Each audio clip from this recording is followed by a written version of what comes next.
पालघरच्या खालापूर तालुक्यातील खोपोली शहरात रहाटवडे साईबाबा नगर येथील सामाजिक कार्यकर्ते तथा शिंदे शिवसेनेच्या नगरसेविका मानसी काळोखे यांचे पती आणि शिवसेनेचे आमदार महेंद्र थोरवे यांचे कट्टर समर्थक मंगेश काळोखे यांची धारदार शस्त्रानं दिवसाढवळ्या करण्यात आली। त्यानंतर नातेवाईक, मित्र परिवार आणि कार्यकर्त्यांनी आरोपीला जलद अटक करावी या मागणीसाठी आक्रमक पवित्रा घेतला। आज मंगेश काळोखे यांच्या पत्नी नगरसेविका मानसी काळोखे यांनी पत्रकार परिषद घेऊन आपली भूमिका मांडली।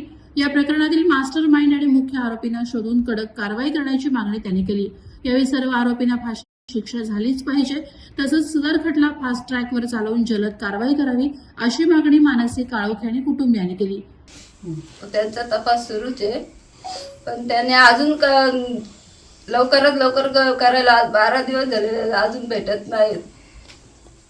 कारण ते आहेत ते नाहीत, अजून पुढे भरपूर माणसं आहेत जे पकडले, त्यांना पकडले, पण अजून जे त्यांच्या पाठीमागे आहेत ते पोलीस अजून कनेक्ट चौकशी करत। कारण रवींद्र देवकर ह्याच्यात एकट्याची ताकद नव्हती, ह्याच्या मागे अजून भरपूर जण होती। ते भरत भगत यांचे 10 कॉल होते, त्यांना अजून दुसऱ्यांचे कॉल होते, पण ते अजून कनेक्ट चौकशी करत। मग ह्याच्या मागे पोलिसांचा पण हात आहे थोडाफार, म्हणून ते चौकशी करत नाहीत। मुख्यमंत्री साहेब, तुम्ही लवकरात लवकर यांची तपासणी करावी। भरत भगत आहेत, सुधा घारे पण आलेले आहेत अजून, ते येत का नाही समोर, ते का बाहेर लपून राहिलेले आहेत। दुर्गेश देवकर पहाटे 5 वाजता येतो, त्याच्या घरातून काय सामान घेऊन जातोय। हे म्हणजे पोलीस वाजून काय करतात, येतोय रात्रीचे कोण त्यांना पाहता नाही येत काय ते येऊन जातात, म्हणजे गावकऱ्यांनी त्यांना पाहिलंय का कुठे? हा, पाहिलंय, पहाटे 4 दरम्यान पाहिलेलं आहे। आमच्या गावातलं एक सांगितलंय। अजून माझ्या पप्पांना न्याय का नाही भेटला? सगळे आरोपी, अर्धे आरोपी फरार आहेत, अजून ते मोकाट फिरतायत। न्याय कधी भेटेल? आज 12 दिवस झाले।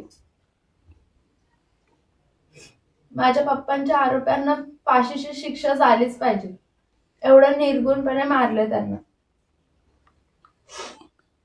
उपमुख्यमंत्री साहेब वगैरे इथं आले होते, काय सांगितलं होतं आणि तशा पद्धतीनं कारवाई पुढे गेली का? काय समाधानी आहात का तुम्ही? आपण लवकरात लवकर फास्टॅग मोका लावू म्हणून, पण अजून काहीच नाही झालेलं आहे।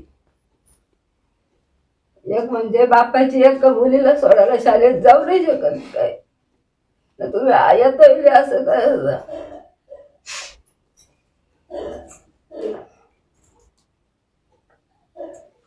त्यांची चुकी काय होती?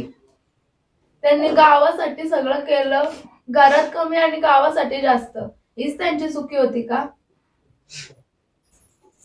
त्याच्यापुढे राजकीय नेते पण उभे राहायला डगमगते का? आपण पडलो तर आपल्याला, आपण आलो तर आपल्याला कोणीतरी मारतील म्हणून, हा त्यांच्या मनात पण द्वेष राहील का? आपण निवडून नाही आला पाहिजे, आम्ही निवडून आलो तर आमचं अपराध घडलंय।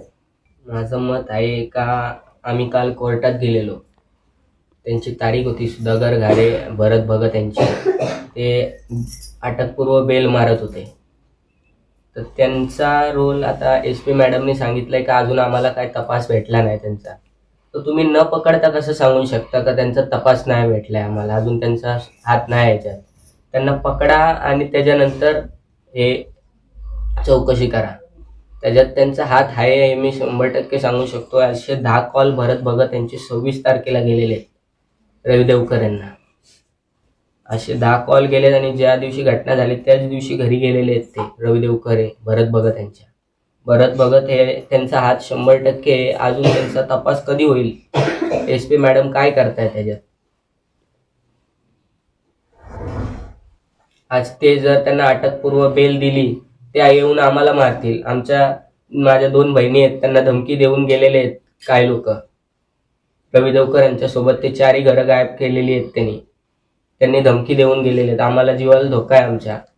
वादळवारा लाईव्हसाठी धम्मशील सावंत, सुधागड।